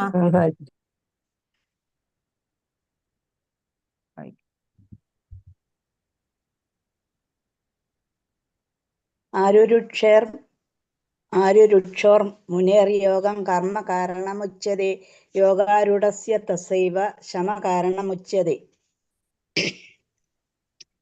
അഷ്ടാംഗയോഗ പദ്ധതിയിൽ പ്രാരംഭകനായ സാധകന് കർമ്മം മാത്രമേ മാർഗം. യോഗസിദ്ധിയാൽ ഉയർന്നവനാകട്ടെ എല്ലാ ഭൗതിക പ്രവർത്തനങ്ങളുടെയും നിരോധനമാണ് ഉപായം. ഹരേ കൃഷ്ണ. കർമ്മവാസന ഒടുങ്ങും വരെ കർമ്മം ചെയ്യുക തന്നെ വേണം എന്നാണ് ഇവിടെ പറയണത്. ഇപ്പോ ആരംഭകനായിട്ടുള്ള ഒരു സാധകൻ അഷ്ടാംഗ യോഗ പദ്ധതിയില് അയാളുടെ കർമ്മം തന്നെയാണ് അയാളുടെ മാർഗം. യോഗസിദ്ധിയിൽ ഉയർന്നവനോ എല്ലാ ഭൗതിക പ്രവർത്തനങ്ങളും ഒക്കെ കളഞ്ഞു, എല്ലാം നിരോധിച്ചു കൊണ്ടുള്ള ഉപായാണ് ആ സന്യാസി യോഗി ആയിട്ടുള്ളവന്. അപ്പൊ ഒരു കിണറ് നമ്മൾ കുഴിക്കുകയാണ് വിചാരിക്കുക. അപ്പോ ഉറവ വരണം അല്ലെ, ഉറവ കാണണം വെള്ളത്തിന്റെ. അപ്പൊ മണ്ണ് നീക്കിയിട്ട് ഉറവ കാണുകയാണ് ആഴത്തില്. അങ്ങനെ ഉറവയുടെ അടുത്തെത്തുമ്പോൾ ജലം കിട്ടുകയാണ്. പിന്നെ നമ്മൾ എന്ത് വേണം? ആ ഉറവ സംരക്ഷിച്ചുകൊണ്ടിരിക്കണം അല്ലേ. ഈശ്വരനാകുന്ന ഉറവ നമ്മുടെ മനോമുകുരത്തിൽ ഇങ്ങനെ ഭഗവാനെ തെളിഞ്ഞു കാണുമ്പോൾ പിന്നെ നമ്മള് അതിന് തടസ്സമായിട്ട് നിൽക്കണ ആ കർമ്മവാസനകൾ ഉണ്ടല്ലോ, ആ കർമ്മവാസനകളെ, ഈശ്വരനെ അറിയാൻ നമുക്ക് തടസ്സമായിട്ട് വരുന്ന ആ കർമ്മവാസനകളെ ഒക്കെ മാറ്റാൻ, കംപ്ലീറ്റ്ലി നമുക്ക് മാറ്റാൻ പറ്റില്ല. അപ്പൊ കർമ്മം ചെയ്ത് ചെയ്ത് തന്നെ ആ വാസനകൾ അടങ്ങണം. അങ്ങനെ ഫലാസക്തി കൂടാതെ കർമ്മം ചെയ്യാം. അങ്ങനെ അങ്ങനെ ആ കർമ്മവാസനകള് അടങ്ങണം. അങ്ങനെ യോഗാനുഭവത്തെ സംരക്ഷിക്കുക. അതാണ് ശമം എന്നൊക്കെ പറയണത്. അതാണ് നമ്മളെ പോലുള്ള പ്രാപഞ്ചികരായവർക്ക് സാധ്യമായിട്ടുള്ള മാർഗം. അപ്പൊ അഷ്ടാംഗ യോഗം എങ്ങനെയെന്ന് ഭഗവാൻ ഇവിടെ വിവരിച്ച് തരുന്നുണ്ട്. പക്ഷെ ഭഗവാൻ ഒടുവിൽ പറയുന്നുണ്ട് ഭക്തി യോഗം തന്നെയാണ് എല്ലാത്തിലും ശ്രേഷ്ഠമായിട്ടുള്ളത് എന്ന് പറഞ്ഞു തരുന്നുണ്ട്. അപ്പൊ ഇവിടെ ഇതൊന്ന് വായിക്കൂ. ആത്മീയ വികസനത്തിന്റെ ഗോവണിയാണ്. ഈ താഴേന്ന് വായിക്കണം. ആദ്യം താഴത്തെ വായിക്കാം. വായിച്ചോളൂ താഴെ. ഹരേ കൃഷ്ണ മാതാജി. ഫലവത്തായ തൊഴിലാളികൾ സ്വർഗീയ ഗ്രഹങ്ങളിലേക്ക് ഉയർത്തുന്നതിനുള്ള ആചാരങ്ങൾ നടത്തുന്നു. വേദഗ്രന്ഥങ്ങൾക്കനുസൃതമായി നിയന്ത്രിത ഇന്ദ്രിയ സംതൃപ്തി കർമ്മകാണ്ഡം. ഒരു വ്യക്തിയുടെ കർമ്മഫലങ്ങളെ ഉപേക്ഷിക്കുന്നു. കർമ്മയോഗം അഥവാ നിഷ്കാമ കർമ്മയോഗം. കർമ്മഫലത്യാഗം, ബ്രഹ്മനെ കുറിച്ചുള്ള ഊഹക്കച്ചവട പരിജ്ഞാനം, തപസ്, അത് ജ്ഞാനയോഗം. കർമ്മഫലത്യാഗം പ്ലസ് ജ്ഞാനം പ്ലസ് 8 മടങ്ങ് പാതയിലൂടെ മനസ്സിനെയും ഇന്ദ്രിയങ്ങളുടെയും നിയന്ത്രണം പ്ലസ് ഹൃദയത്തിനുള്ളിലെ പരമാത്മാവിനെ കുറിച്ചുള്ള ധ്യാനം, അഷ്ടാംഗയോഗം. പ്രേമപൂർവം ഭഗവാൻ ശ്രീകൃഷ്ണന്റെ ദിവ്യ സേവനത്തിൽ ഏർപ്പെട്ടുകൊണ്ടിരിക്കുക, ഭക്തിയോഗം. അപ്പോ ഏറ്റവും ലോവർ ലെവൽ ഏതാണ്? വേദങ്ങളിലൊക്കെ പറയുന്ന കർമ്മകാണ്ഡാണ്. അതായത് വേദങ്ങളിൽ ഫലോദിഷ്ട കർമ്മങ്ങൾ പറഞ്ഞിട്ടുണ്ട് അല്ലെ. പുത്രകാമേഷ്ടി, യാഗം, അങ്ങനെ ഓരോന്നിനായിട്ടുള്ള ഫലകാംക്ഷ അനുസരിച്ച് അതാണ് കർമ്മകാണ്ഡം. വേദങ്ങളിലെ കർമ്മകാണ്ഡം ഏറ്റവും അത് ആഗ്രഹത്തിനനുസരിച്ച് കർമ്മങ്ങള്, യജ്ഞങ്ങള്, യാഗങ്ങളൊക്കെ ചെയ്യാം. അതിൽ നിന്ന് ഉയർന്നിട്ട് നിഷ്കാമ കർമ്മയോഗമായിട്ട് ഒരു വ്യക്തിയുടെ കർമ്മഫലങ്ങളെ ഉപേക്ഷിക്കാൻ സാധിക്കുക. അങ്ങനെ നിഷ്കാമ കർമ്മയോഗയിലേക്ക് ഉയരാം. അത് കഴിഞ്ഞ് പിന്നെ കർമ്മഫലങ്ങളെ ത്യജിക്കണതും കൂടാതെ പരിജ്ഞാനം സമ്പാദിക്കുക, തപസ്യ ചെയ്യുക, തപശ്ചര്യയോടെ ജീവിതം നയിക്കുക. അങ്ങനെ ഉള്ളതാണ് ഭഗവാനെ കുറിച്ച് അറിയുക, ജ്ഞാനം സമ്പാദിക്കുക. അങ്ങനെ ജ്ഞാനയോഗത്തിലേക്ക് ഉയരണം. ഈ നിഷ്കാമ കർമ്മയോഗി ജ്ഞാനത്തിലേക്ക് ജ്ഞാനയോഗിയായി മാറും. അത് കഴിഞ്ഞിട്ട് അഷ്ടാംഗ യോഗയാണ് പിന്നെ പറഞ്ഞു തരുന്നത് അല്ലെ. 8 സ്റ്റെപ്പാണ് അഷ്ടാംഗ യോഗ എന്ന് പറയുന്നത്. അതിനെക്കുറിച്ച് അപ്പൊ അഷ്ടാംഗ യോഗ ഈ ജ്ഞാനയോഗയേക്കാൾ മുകളിലാണ്. എന്നാലോ പ്രേമപൂർവം ഭഗവാൻ കൃഷ്ണന്റെ ദിവ്യ സേവനത്തിൽ ഏർപ്പെട്ടുകൊണ്ടിരിക്കരുത് ഭക്തിയോഗം. അതാണ് ഏറ്റവും ടോപ്പില്, ഏറ്റവും ഉന്നതമായിട്ടുള്ളത് ഭക്തിയോഗമാണ് എന്നിവിടെ പറയാണ്. ഇപ്പൊ യോഗാരൂഢൻ നിസ്സംഗതയോടെ പ്രവർത്തിക്കല്. ഇപ്പോ സ്വന്തം സുഹൃത്തുക്കള്, ഗുണകാംക്ഷികള്, ശത്രുക്കൾ, ഉദാസീനന്മാർ, ഈർഷ്യാലുക്കൾ, ബന്ധുക്കൾ, സജ്ജനങ്ങൾ, പാപികൾ എല്ലാം സമഭാവനയോടെ കാണുന്ന ഘട്ടത്തിൽ അവന്റെ മാനസിക നിയന്ത്രണം എത്തുമ്പോൾ ഒരു യോഗി നിഷ്കാമ കർമ്മയോഗം പോലും ഉപേക്ഷിച്ചേക്കാം. ഒരു യോഗിയുടെ ലെവലിൽ എത്തണ ആള് എല്ലാവരെയും, ഈ പറഞ്ഞ എല്ലാവരെയും സമഭാവനയോടെയാണ് കാണുക അല്ലെ. അങ്ങനെയുള്ള ഒരു കർമ്മയോഗിക്ക്, ഒരു യോഗിക്ക് ഈ നിഷ്കാമ കർമ്മയോഗം പോലും ഉപേക്ഷിക്കും. കാമനകളില്ലാതെ പ്രവർത്തനം ചെയ്യാന്നുള്ളത് പോലും പിന്നെ ഇല്ലാതാവും. എന്തുകൊണ്ട് എനിക്ക് ശുദ്ധമായ ബോധം ലഭിക്കുന്നില്ല? ശരീരത്തിലല്ല, മനസ്സിൽ പ്രവർത്തിക്കുക. ബാഹ്യമായിട്ടല്ല നമ്മൾ ഓരോന്നും ഉപേക്ഷിക്കേണ്ടത് അല്ലെ. എല്ലാ ത്യാഗവും ആന്തരികമായിട്ട് വേണം. ഇപ്പോ മോശമായിട്ടുള്ള വസ്തുക്കൾ കാണില്ല എന്ന് പറഞ്ഞ് നമ്മൾ കണ്ണടച്ചു വിചാരിക്കുക. പക്ഷെ അകക്കണ്ണില് അന്തരംഗത്തിൽ അതൊക്കെ ഇങ്ങനെ മിന്നിമറിഞ്ഞാലോ പിന്നെ എന്താ പ്രയോജനം? അപ്പോ അതാണ് ആന്തരികമായിട്ടാണ് നമ്മൾ എല്ലാം ത്യജിക്കേണ്ടത്. അങ്ങനെയാണ് ത്യാഗം ശരിയാവുള്ളൂ. അപ്പൊ അതാണ് ഇവിടെ പറയുന്നത്. ഒരു യോഗാരൂഢനാവുമ്പോ എല്ലാം നിസ്സംഗതയോ, ഒന്നിനോടും സംഘം വേണ്ട, ആ തരത്തിലാണ് പ്രവർത്തിക്കുക. ഇത് വായിക്കൂ, വായിക്കുക. യോഗാരുരുക്ഷു. ആരുരുക്ഷു എന്ന് പറഞ്ഞാല് യോഗയുടെ തുടക്കക്കാരൻ, ആരംഭക്കാരൻ. വായിച്ചോളൂ. ഹരേ കൃഷ്ണ. അവൻ നിസ്സംഗതനോ ശുദ്ധനോ പുരോഗമിച്ചവനോ അല്ലാത്തതിനാൽ അവൻ പ്രവർത്തിക്കണം. അവൻ ഫലദായകമായ ഫലത്തിൽ നിന്നുള്ള അകൽച്ച വളർത്തുകയാണ്. കർമ്മയോഗയിൽ ഏർപ്പെടുമ്പോൾ ആസനവും ഒരുപക്ഷെ പ്രാണായാമം പരിശീലിക്കുന്നു. ഇന്ദ്രിയ സംതൃപ്തിക്കായി പ്രവർത്തിക്കരുത്. ഫലകരമായ പ്രവൃത്തികളിൽ ഏർപ്പെടുന്നില്ല. എല്ലാ ഭൗതിക മോഹങ്ങളും ത്യജിച്ചു. നിർദ്ദിഷ്ട ചുമതലകൾ ഉപേക്ഷിക്കാൻ അനുവദിച്ചിരിക്കുന്നു. നിഷ്കാമ കർമ്മയോഗം ഉപേക്ഷിക്കാം. മുഴുവൻ സമയയോഗ പരിശീലിക്കുന്നു. പൂർണ്ണമായ ജ്ഞാനമുണ്ട്. ഇത് യോഗാരുരുക്ഷുവിനെയും യോഗാരൂഢനെയും ആണ് ഇവിടെ പറഞ്ഞിരിക്കുന്നത്. യോഗ ആരുരുക്ഷു എന്ന് പറഞ്ഞാല് യോഗയില് തുടക്കക്കാരൻ, യോഗാരൂഢൻ എന്ന് പറഞ്ഞാൽ യോഗയില് പുരോഗമിച്ച ആള്, അങ്ങനെയാണ്. അപ്പൊ ആരുരുക്ഷു തുടക്കക്കാരൻ എങ്ങനെയാണ്? നിസ്സംഗനോ ശുദ്ധനോ പുരോഗമിച്ചവനോ ഒന്നും അല്ലാത്തതിനാല് നല്ലോണം കഠിനായിട്ട് വേണം പ്രയത്നിക്കാൻ. ഒരു കുഞ്ഞ് നടക്കാൻ പഠിക്കാൻ വളരെ കഷ്ടാണ് അല്ലെ, കുറെ വീണിട്ടാണ്. അപ്പൊ അവൻ ഫലദായകമായിട്ടുള്ള ഫലത്തിൽ നിന്നുള്ള അകൽച്ച വളർത്തുകയാണ്. ഇപ്പോ കർമ്മ ഫലങ്ങളിൽ ഇച്ഛ, അതിൽ നിന്നൊക്കെ മോചനം കിട്ടാൻ വേണ്ടിയിട്ട് പരിശ്രമിക്കണം. കർമ്മയോഗയിൽ ഏർപ്പെടുമ്പോൾ ആസനവും ഒരുപക്ഷെ പ്രാണായാമവും പരിശീലിക്കണം അല്ലെ. ഇരിക്കണ പോസ്റ്ററൊക്കെ ശ്രദ്ധിക്കണം, സിറ്റിംഗ് പോസ്റ്റർ, അതുപോലെ ബ്രീത്തിങ് എക്സസൈസ്, അതൊക്കെ ശരിപ്പെടുത്തിയിട്ട് വേണം യോഗ ചെയ്യാന്. അപ്പൊ ഇവിടെ യോഗാരൂഢനോ പുരോഗമിച്ച ആളെങ്ങനെയാ? ഇന്ദ്രിയ സംതൃപ്തിക്കായിട്ട് പ്രവർത്തിക്കില്ല, ഫലകരമായ പ്രവർത്തികളിൽ ഏർപ്പെടുന്നില്ല അല്ലെ. എല്ലാ ഭൗതിക മോഹങ്ങളും ത്യജിച്ചിട്ടുണ്ട്. നിർദ്ദിഷ്ട ചുമതലകള് ഉപേക്ഷിക്കുന്നു അല്ലെ, അനുവദിച്ചിരിക്കുന്നു. നിഷ്കാമ കർമ്മയോഗം ഉപേക്ഷിക്കുന്നു. അതുപോലെ മുഴുവൻ സമയവും എന്താണ്? യോഗ പരിശീലന ആണ് ചെയ്യുന്നത്. അദ്ദേഹത്തിനോ പൂർണ്ണമായിട്ടുള്ള അറിവും ഉണ്ടായിരിക്കും. അതാണ് രണ്ടും തമ്മിലുള്ള വ്യത്യാസം. 5ാമത്തെ ശ്ലോകം വായിച്ചോളൂ. ഹരേ കൃഷ്ണ. ഉദ്ധരേതാത്മനാത്മാനം ആത്മാനമവസാദയേത് ആത്മൈവ ഹ്യാത്മനോ ബന്ധുരാത്മൈവ രിപുരാത്മന. മനുഷ്യൻ മനസ്സിന്റെ സഹായത്തോടെ സ്വയം ഉദ്ധരിക്കണം. അധപതിക്കരുത്. ബദ്ധനായ ആത്മാവിന് തന്റെ മനസ്സത്രേ ബന്ധു. അത് തന്നെയാണ് ഗുരുവും. ഹരേ കൃഷ്ണ. നമ്മളെ ആരാണോ ഉയർത്തുക? ഭഗവാന്റെ കൃപയാണോ നമ്മളെ ഉയർത്തുന്നത്? അതാണ് ഇവിടെ നമ്മൾ നോക്കുന്നത്. അപ്പൊ ബുദ്ധി കൊണ്ടാണ് നമ്മൾ സ്വയം മനസ്സിനെ ഉയർത്തി കൊണ്ടുവരികയാണ് ചെയ്യേണ്ടത്. മനസ്സിന്റെ സഹായത്തോടെ നമുക്ക് നമ്മളെ തന്നെ ഉദ്ധരിക്കാൻ സാധിക്കും. അപ്പോ നമ്മുടെ ബന്ധുവും മനസ്സാണ്, ശത്രുവും മനസ്സാണ് എന്ന് പറയാം. കാരണം നമ്മൾ അതിനെ എങ്ങനെയാണ് ഹാൻഡിൽ ചെയ്യണേ അതുപോലെ ഇരിക്കും. ഇപ്പൊ ഈശ്വരനെ അറിയണം എന്നുള്ള ചിന്ത മനസ്സിൽ ഉണ്ടാവണം നമുക്ക്. അതാണ് നമ്മൾ പഠിച്ച നിശ്ചയാത്മിക ബുദ്ധി.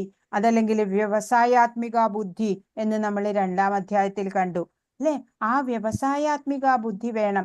ഭഗവാനാണ് എല്ലാം, എൻ്റെ പരമലക്ഷ്യം എന്താണ്, ഭഗവത് പ്രാപ്തിയാണ് എന്നുള്ള ആ ഒരു ദാർഢ്യം ഉണ്ടല്ലോ, നിശ്ചയാത്മിക ബുദ്ധി, അതാണ് വ്യവസായാത്മിക ബുദ്ധി. അങ്ങനെയുള്ള ആ ചിന്ത മനസ്സിൽ എപ്പോഴും ഉണ്ടാവണം. അങ്ങനെ വേണം. അങ്ങനെയൊക്കെ നമുക്ക് ഉണ്ടാവണം എന്നുണ്ടെങ്കിൽ തന്നെ ഭഗവത് കൃപ വേണം. പൂർവജന്മ സംസ്കാരത്തിന് ഉള്ളവർക്കാണ് അത് പറ്റുക. ആ സംസ്കാരത്തിനെ തന്നെ ഉണർത്തുന്നത് ഭഗവത് കൃപയാണ്. അപ്പൊ ആത്മചിന്ത കൂടുതൽ വളരാൻ നമ്മുടെയും പ്രയത്നം ആവശ്യമാണ്. ഇപ്പൊ ഗുരു ഉണ്ടെങ്കിൽ ഗുരു അതിനുള്ള മാർഗങ്ങൾ നിർദ്ദേശിച്ചു തരും. ആ മാർഗത്തിലൂടെ നമ്മൾ നടക്കണം. പക്ഷെ അല്ലേ, നമ്മൾ അവിടെ നിന്നാ പോരാ, നമ്മൾ പ്രയത്നിക്കണം. അങ്ങനെയാണ്. അപ്പോ ഭഗവാനെ സ്തുതിച്ചു കുറെ പാടി എന്ന് വെച്ചിട്ട് മാത്രം നമുക്ക് പുരോഗമിക്കാൻ സാധിക്കില്ല. ഭഗവാന്റെ നിർദ്ദേശങ്ങള് അത് പ്രായോഗികമായി ആക്കി മുന്നേറണം. അപ്പോ നമ്മള് കൂടുതലൊക്കെ ഗുരു പറഞ്ഞു തന്നിട്ടുണ്ടെങ്കിലും നമ്മൾ തന്നെയാണ് നമുക്ക് ഗുരു ആവേണ്ടത് അല്ലേ. നമ്മൾ അത് ചെയ്യുന്നുണ്ടോ? ഗുരുവിന്റെ നിർദ്ദേശം, ഭഗവാന്റെ വാക്കുകള് അത് നമ്മൾ പ്രായോഗിക തലത്തിൽ കൊണ്ടുവരുന്നുണ്ടോ എന്നൊക്കെ നമ്മൾ തന്നെ നമ്മളെ വാച്ച് ചെയ്യണം. അപ്പൊ ഉദ്ധവര് ഭഗവാന്റെ സ്വർഗാരോഹണ സമയത്ത് പറയുന്നുണ്ട്, എന്നെ കൂടെ കൊണ്ടുപോകണം ഭഗവാനെ, ഞാൻ അങ്ങയുടെ ദാസനല്ലേ എന്ന് പറയുന്നുണ്ട്. അപ്പൊ ഭഗവാൻ പറഞ്ഞു, അല്ല, സ്വയം വരാൻ ശ്രമിക്കൂ ഉദ്ധവ എന്ന് പറയാണ് ഭഗവാൻ സ്വർഗാരോഹണ വേളയില്.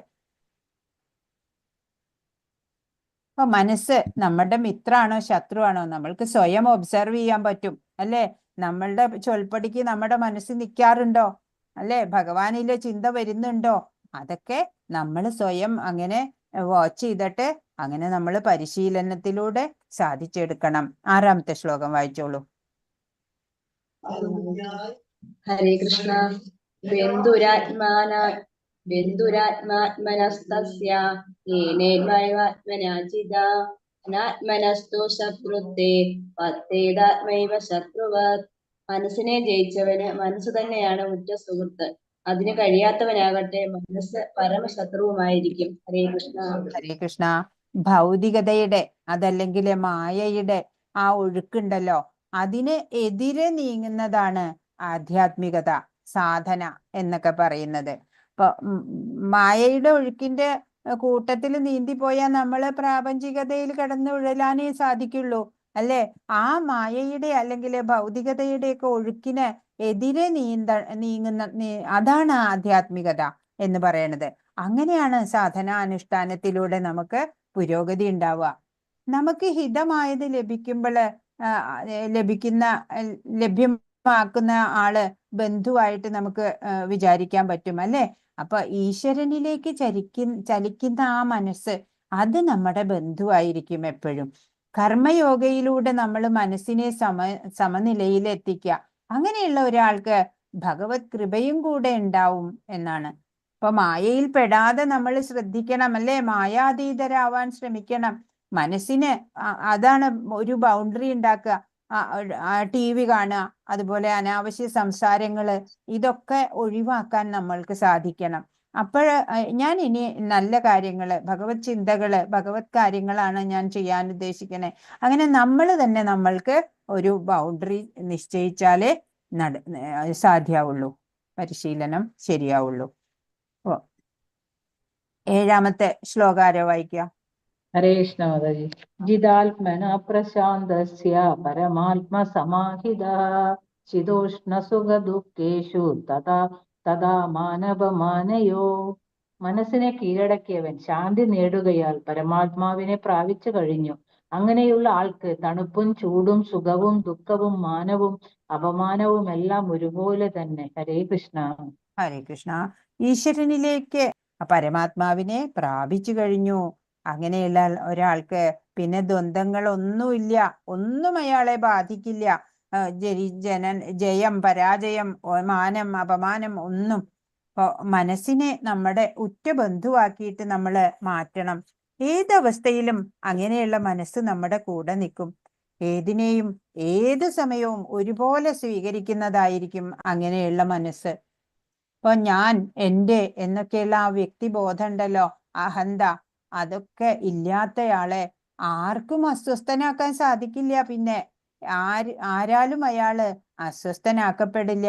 എപ്പോഴും പ്രശാന്ത അവസ്ഥയായിരിക്കും അങ്ങനെയുള്ള ഒരാൾക്ക് ഉണ്ടാവുക എന്നാണ്.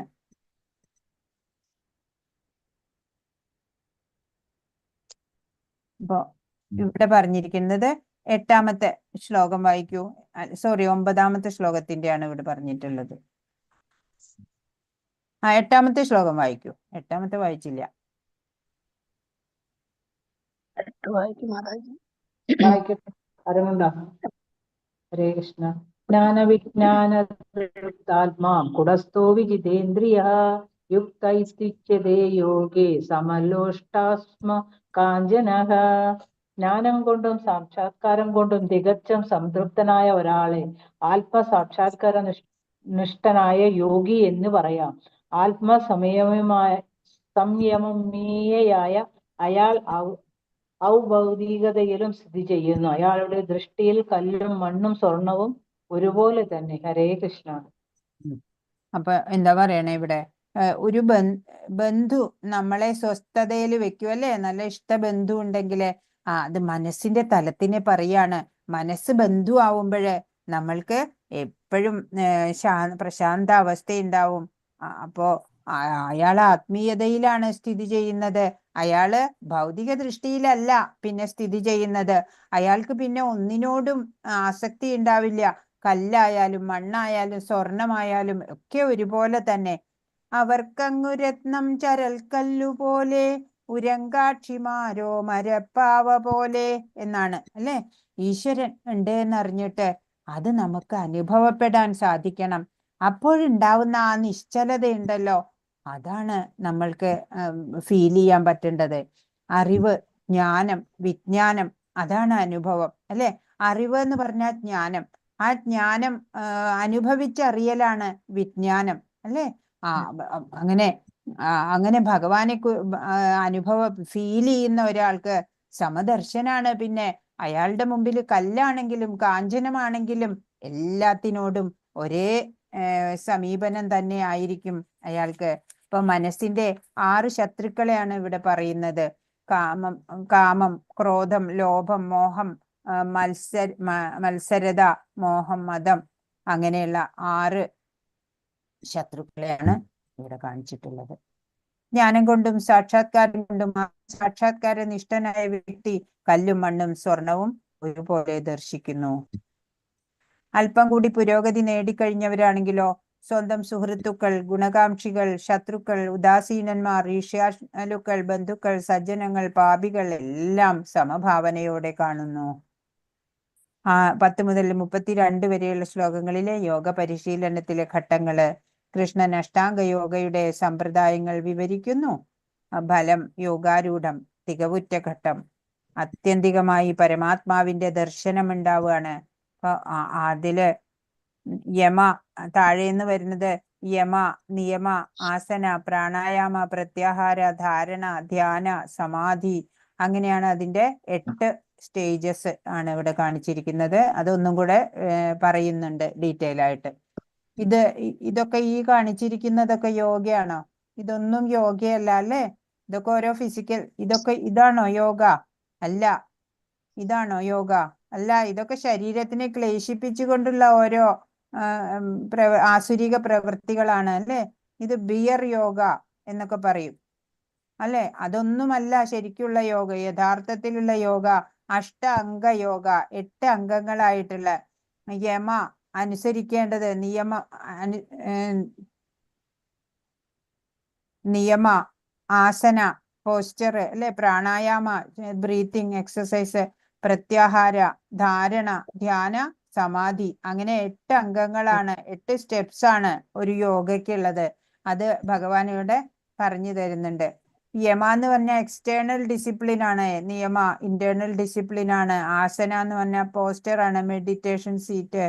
പ്രാണായാമ ബ്രത്ത് കൺട്രോൾ ആണ്. പ്രത്യാഹാര എന്ന് പറഞ്ഞാൽ ഇന്ദ്രിയ നിയന്ത്രണാണ്. ധാരണ എന്ന് പറഞ്ഞാൽ ഏകാഗ്രതയാണ്. ധ്യാന എന്ന് പറഞ്ഞാൽ നമുക്കറിയാം, ധ്യാനിച്ചിരിക്കുക അല്ലെ. സമാധി എന്ന് പറഞ്ഞാൽ union and integration with God ആണ് അല്ലെ. ഭഗവാനെ അങ്ങനെ ദർശിക്കുകയാണ് സാക്ഷാത്തായിട്ട്.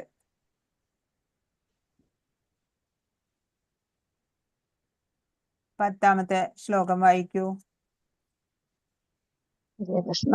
ശ്രീജമാതാജി വായിക്കും മാതാജി. ഹരേ ഹരേ കൃഷ്ണ കൃഷ്ണ. മാതാജി 9 ശ്രീജമാതാജി വായിച്ചില്ല. 9 വായിച്ചില്ല 9 മാതാജി. വായിക്കൂ. എന്നാല് 9 വായിക്കും. ശ്രീജമാതാജി വായിക്കും. 9 വായിക്കൂ. ഹരേ കൃഷ്ണ. ശ്രീജമാതാജി ഇല്ല. ഹരേ കൃഷ്ണ. ആരാ വായിക്കുന്നത്? സുഹൃൻ വായിക്കട്ടെ. വായിക്കും. സുഹൃൻ മിത്ര ദാസീന മധ്യസ്ഥ ദേഷ്യ ബന്ധുഷു സാധുഷ്വപി ച പാപേഷു സമബുദ്ധിർ വിശിഷ്യതി. സ്വന്തം സുഹൃത്തുക്കൾ, ഗുണകാംക്ഷികൾ, ശത്രുക്കൾ, ഉദാസീനന്മാർ, മധ്യസ്ഥർ, ഈർഷ്യാലുക്കൾ, ബന്ധുക്കൾ, സജ്ജനങ്ങൾ, പാപികൾ എന്നിവരെയെല്ലാം സമഭാവനയോടെ വീക്ഷിക്കുന്നവൻ അല്പം കൂടി പുരോഗതി നേടിയവനാണ്. ഹരേ കൃഷ്ണ. ഹരേ കൃഷ്ണ. സർവത്ര ഈശ്വരനാണെന്ന് അറിഞ്ഞിട്ട് സമബുദ്ധിയോടെ വീക്ഷിക്കുകയാണ് എല്ലാവരും. അപ്പൊ നമ്മളെ മനസ്സിലാക്കുന്നവരാണ് അല്ലെ ഫ്രണ്ട്സ്, മിത്രം. ഇടയ്ക്കൊക്കെ കുശലം പറയാ. അപ്പൊ നമുക്ക് ഇഷ്ടമാണ് അല്ലെ. മനസ്സിനെ അതുപോലെ ബന്ധുവാക്കണം നമ്മൾ എന്നാണ്. 10ാമത്തെ ശ്ലോകം വായിച്ചോളൂ.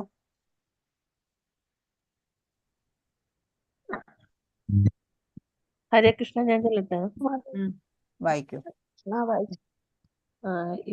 യോഗി യുജ്ഞിത സമതമാത്മാനം രഹസ്യ സ്ഥിത ഏകാഗി യതചിത്താത്മാ നിരസി പരിഗ്രഹ. ഒരു അതീന്ദ്രിയവാദി എപ്പോഴും എന്റെ ശരീരം, മനസ്സ്, ആത്മാവ് എന്നിവയെ പരമപുരുഷനുമായുള്ള ബന്ധത്തിൽ ഏർപ്പെടുത്തണം. വിജന സ്ഥലത്ത് ഒറ്റയ്ക്ക് താമസിക്കുകയും മനസ്സിനെ ശ്രദ്ധയോടെ നിയന്ത്രിക്കുകയും വേണം. അയാൾക്ക് യാതൊന്നിലും ആശയോ മമതയോ തോന്നരുത്. ഹരേ കൃഷ്ണ. ഹരേ കൃഷ്ണ. ഒരു അതീന്ദ്രിയ ജ്ഞാനി എന്താ ചെയ്യണ്ടേ? എല്ലാം നമ്മുടെ ഇന്ദ്രിയങ്ങളും ശരീരവും മനസ്സും എല്ലാം ഭഗവാനുമായിട്ടുള്ള ആ ബന്ധത്തിൽ ഏർപ്പെടുത്തണം. ഭഗവാന്റെ പ്രസന്നതയ്ക്കായിട്ട് ഉപയോഗിക്കണം. വിജനമായിട്ട് ഒറ്റയ്ക്കൊക്കെ താമസിക്കാൻ അയാള് താല്പര്യം കാണിക്കണം. അങ്ങനെ അപ്പോഴാണ് മനസ്സിനെയും ഇന്ദ്രിയങ്ങളെയൊക്കെ കൂടുതൽ നിയന്ത്രിക്കാൻ സാധിക്കുക. ഒന്നിലും ആഗ്രഹങ്ങള് ഉണ്ടാവരുത് എന്നാണ്. 11ാമത്തെ ശ്ലോകം വായിച്ചോളൂ.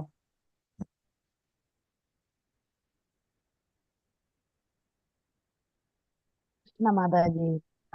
വായിക്കും. ദേശേ പ്രതിഷ്ഠാപ്യ സ്ഥിരമാസനമാത്മനഃ നാത്യുച്ചിത്തം നാതിനീചം ശൈലാജിന കുശോത്തരം. ഹരേ കൃഷ്ണ മാതാജി 12 ഒന്നിച്ചാണ്. അതെ 12 ഒന്നിച്ചാണ്. തത്രൈകാഗ്രം മനഃ കൃത്വാ യതചിത്തേന്ദ്രിയക്രിയഃ ഉപവിശ്വാസനേ യുഞ്ജാദ്യോഗം ആത്മവിശുദ്ധയെ. യോഗ പരിശീലനത്തിന് ഉദ്ദേശിക്കുന്നവർ ഒരു വിജന സ്ഥലത്ത് പോയി നിലത്ത് കുശപ്പുല്ല് വിരിച്ച് അതിനു മീതെ മാൻതോലും വസ്ത്രവും വിരിക്കണം. ഇരിപ്പിടം അത്യുന്നതമോ ഏറെ താഴ്ന്നതോ ആവരുത്. പരിസരം വിശുദ്ധമായിരിക്കണം. യോഗി ഈ ആസനത്തിൽ ഉറച്ചിരുന്ന് മനസ്സിനെയും ഇന്ദ്രിയങ്ങളെയും നിയന്ത്രിച്ച് ഏകാഗ്രചിത്തനായി ആത്മശുദ്ധീകരണത്തിന് വേണ്ടി യോഗം അനുഷ്ഠിക്കണം. ഹരേ കൃഷ്ണ. ഹരേ കൃഷ്ണ. അപ്പോ ഒരു യോഗം പരിശീലിക്കുന്നയാള് എങ്ങനെയാണ് ഇരിപ്പിറപ്പിക്കേണ്ടത് എന്നാണ് ഈ 2 ശ്ലോകങ്ങളിൽ പറഞ്ഞു തരുന്നത്. വീടുകളിലെ അന്തരീക്ഷം തന്നെ സാത്വികമാക്കാൻ ശ്രമിക്കണം അല്ലെ. ഇരുത്തം അത് അനായാസേന ഇരിക്കാൻ പറ്റുന്ന രീതിയിൽ ശീലിക്കണം. ഏകാഗ്രത ഉണ്ടാവണം. ഇഷ്ടമൂർത്തിയെ മനസ്സിൽ കൊണ്ടുവരണം. അങ്ങനെ ഇന്ദ്രിയ നിയന്ത്രണം സാധ്യമാവും അല്ലെ. വിജന സ്ഥലത്ത് പോയിട്ട് നിലത്ത് കുശപ്പുല്ല് വിരിച്ച് അതിനു മീതെ മാന്തോലോ വസ്ത്രമൊക്കെ വിരിച്ചിട്ട് ഇരിക്കണം എന്നാണ്. അധികം ഉയർന്നതോ താഴ്ന്നതോ ഒന്നും ആവരുത്. പരിസരമൊക്കെ ശുദ്ധമായിട്ട് ഉണ്ടാവണം.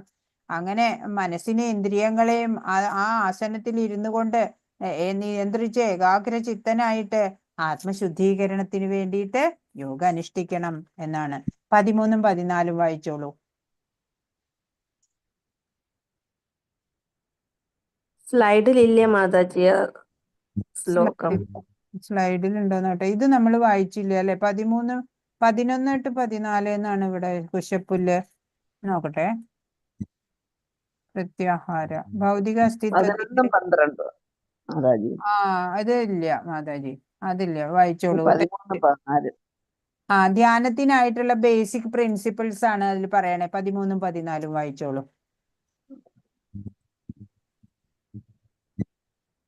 ഹരേ കൃഷ്ണ. ഹരേ കൃഷ്ണ.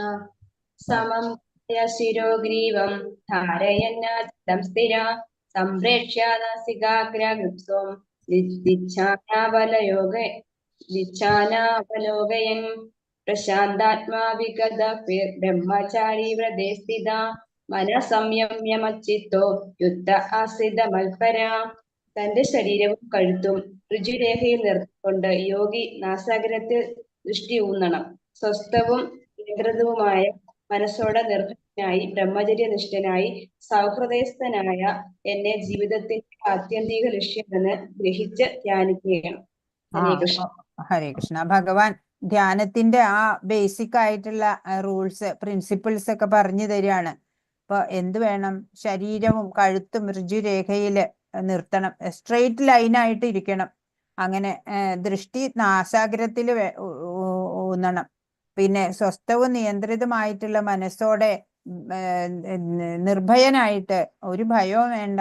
എന്നിട്ട് ബ്രഹ്മചര്യനിഷ്ഠനായിട്ട് ഭഗവാനാണ് അന്തര്യാമിയായിട്ടുള്ള ആ ഭഗവാനാണ് എൻ്റെ ആത്യന്തിക ലക്ഷ്യം എന്ന് മനസ്സിലാക്കി ധ്യാനത്തിലിരിക്കണം എന്നാണ്.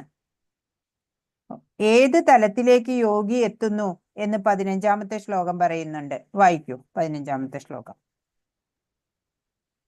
ഹരേ കൃഷ്ണ മാതാജി.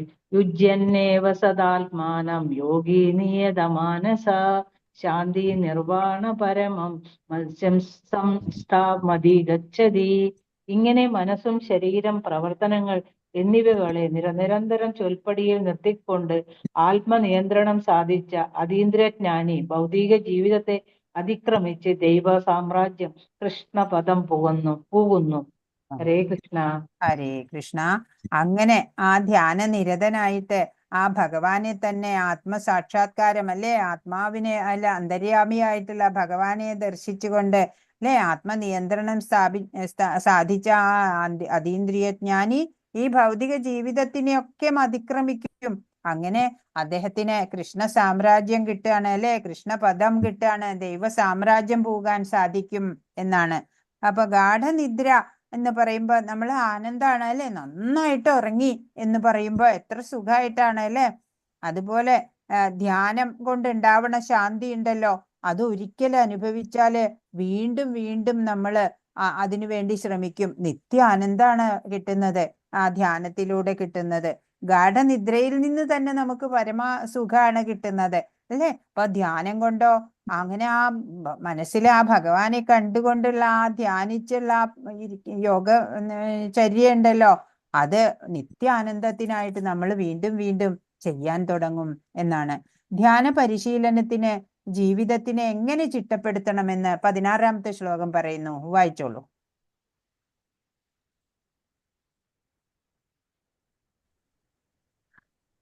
ഹരേ കൃഷ്ണ. ചൊല്ലട്ടെ? പറയൂ. നാത്യാസ്തു യോഗോ സ്ഥിന ചൈകാന്തമനസ്തദ ന ചാതി സ്വപ്നശീലസ്യ ജാഗ്രതോ നൈവ ചാർജുന. അർജുന, വളരെ കുറച്ച് മാത്രം ഭക്ഷിക്കുന്നവർക്കും ഏറെ ഭക്ഷിക്കുന്നവർക്കും ഉറക്കമില്ലാത്തവർക്കും വേണ്ടതിലേറെ ഉറങ്ങുന്നവർക്കും യോഗിയാവാൻ കഴിയില്ല.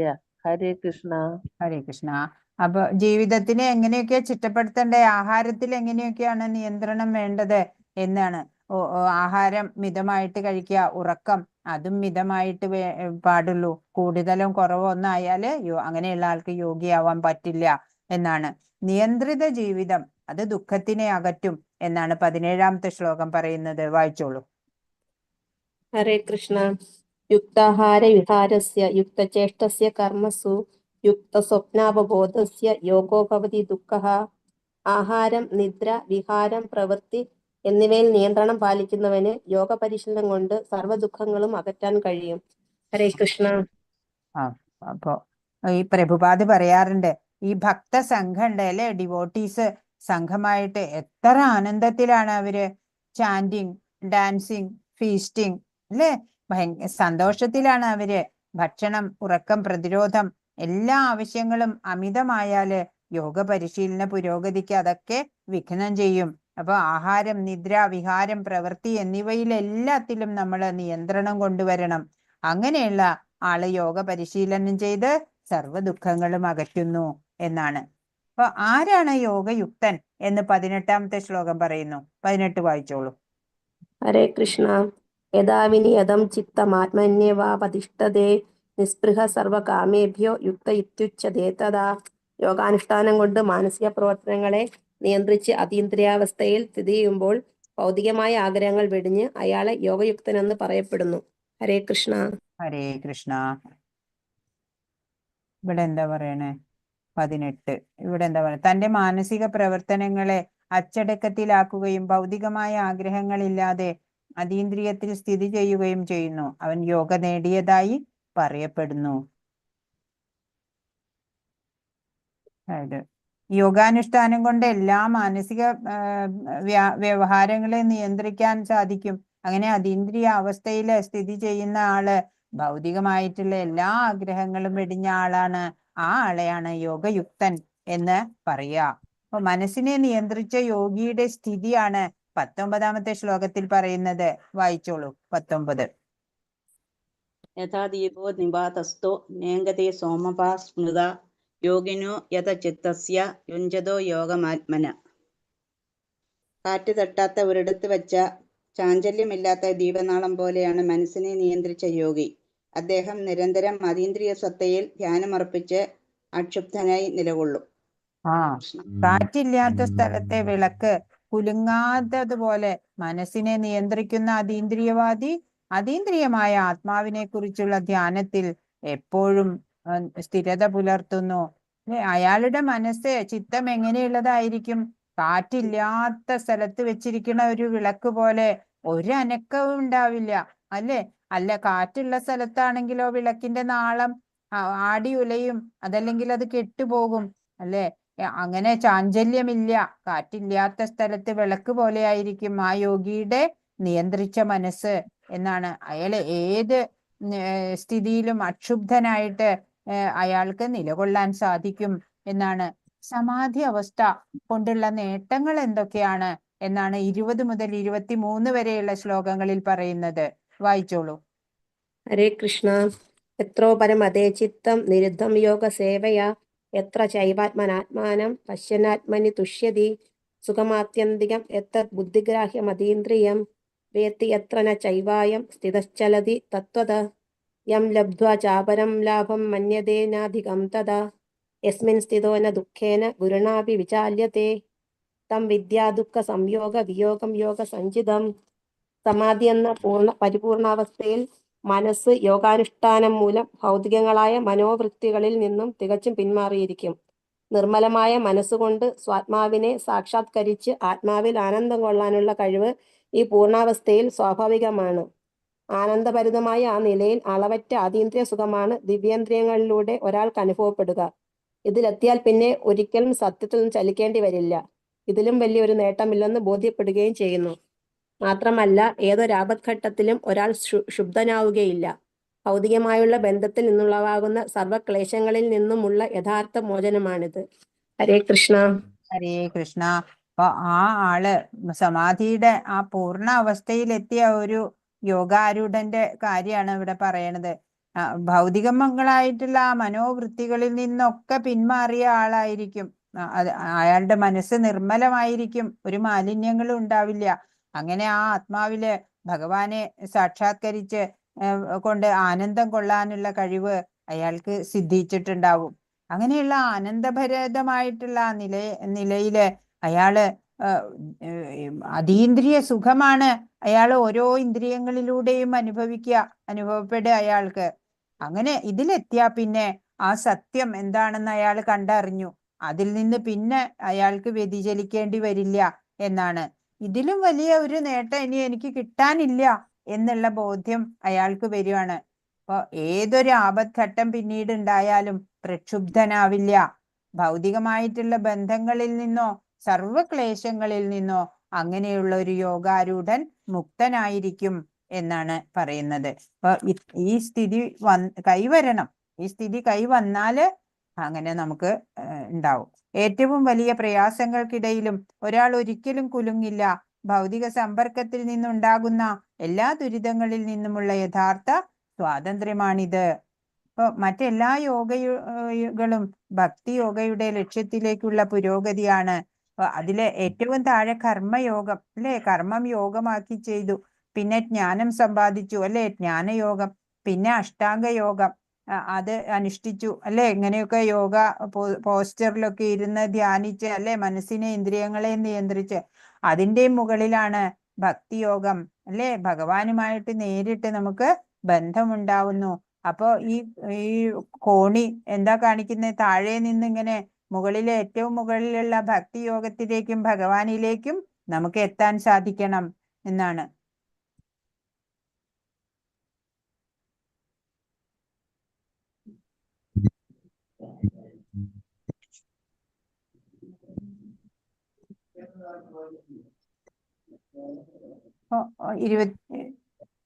ഇരുപത്തിനാലാമത്തെ ശ്ലോകം വായിച്ചു. ഹരേ കൃഷ്ണ. നിശ്ചയേന യോഗോ നിർവിണ്ണ ചേതസാ സങ്കൽപ്പ പ്രഭവാങ്കാമാം സ്തക്ത്വാ സർവാനുശേഷധാ മനസൈവേന്ദ്രിയാഗ്രാമം വിനിയമ്യ സമാന്തദാ. സ്ഥൈര്യത്തോടും വിശ്വാസത്തോടും കൂടി വേണം യോഗി പരിശീലനത്തിൽ ഏർപ്പെടുവാൻ. വഴിമാറുകയും അരുത്. മനസ്സിൽ തോന്നിയ ഭൗതികങ്ങളായ എല്ലാ ആഗ്രഹങ്ങളും ഒന്നൊഴിയാതെ ഉപേക്ഷിക്കുകയും മനസ്സുകൊണ്ട് ഇന്ദ്രിയങ്ങളെ എല്ലാം നിയന്ത്രിക്കുകയും വേണം. ഹരേ കൃഷ്ണ. അപ്പൊ ദുഃഖ സംയോഗ വിയോഗം അതാണ് എല്ലാവരുടെയും ആഗ്രഹം. എന്താണോ നമുക്ക് ദുഃഖത്തിനെ തരുന്നത് അത് തിരിച്ചറിയണം നമ്മൾ, അതിനെ ഉപേക്ഷിക്കണം. അതാണ് വേണ്ടത്. ഭഗവാനോട് ചേരുന്നത് സുഖമാണ് എന്നപ്പോ നമുക്ക് ആനന്ദം തരുന്നതാണ് എന്ന് നമ്മളപ്പോ തിരിച്ചറിയും എന്നാണ്. അപ്പോ സ്ഥിരത ഉണ്ടാവണം. സ്ഥൈര്യത്തോടും വിശ്വാസത്തോടും കൂടിയിട്ടാണ് നമ്മൾ യോഗ പരിശീലിക്കാൻ തുടങ്ങേണ്ടത്. അതിൽ നിന്ന് പിന്നെ പിന്മാറി പോകരുത്, വഴിമാറി പോകരുത്. ഭൗതിക ആഗ്രഹങ്ങളൊക്കെ മനസ്സിൽ നിന്ന് ഒന്നൊഴിയാതെ മാറ്റിക്കളയണം. എന്നിട്ട് ഇന്ദ്രിയങ്ങളെ മനസ്സിനെ നിയന്ത്രിക്കണം എന്നാണ്. അങ്ങനെയാണ് യോഗയിൽ നമുക്ക് വിജയിക്കാൻ സാധിക്കുള്ളൂ എന്നാണ്. 25 സമയമുണ്ടോ? ഇനി 25ാമത്തെ ശ്ലോകം വായിക്കണോ? 9 മണി ആയില്ലേ മാതാജി? ഹരേ കൃഷ്ണ. എന്നാ അടുത്ത ദിവസം നോക്കാം. ഹരേ കൃഷ്ണ ഹരേ കൃഷ്ണ. ഹരേ കൃഷ്ണ മാതാജി. ഹരേ കൃഷ്ണ. ഹരേ രാമ രാമ രാമ ഹരേ ഹരേ. വാഞ്ചാകൽപതരുഭ്യശ്ച കൃപാസിന്ധുഭ്യേവ ച പതിതാനാം പാവനേഭ്യോ വൈഷ്ണവേഭ്യോ നമോ നമഃ. അനന്തകോടി വൈഷ്ണവ വൃന്ദ കി ജയ്. ശ്രീല പ്രഭുപാദ് കി ജയ്. ഗുരു മഹാരാജ് കി ജയ്. ഹരേ കൃഷ്ണ. ഇന്ന് എന്തൊക്കെയാ മനസ്സിലായത്? എന്താ മനസ്സിലായേ പറയൂ.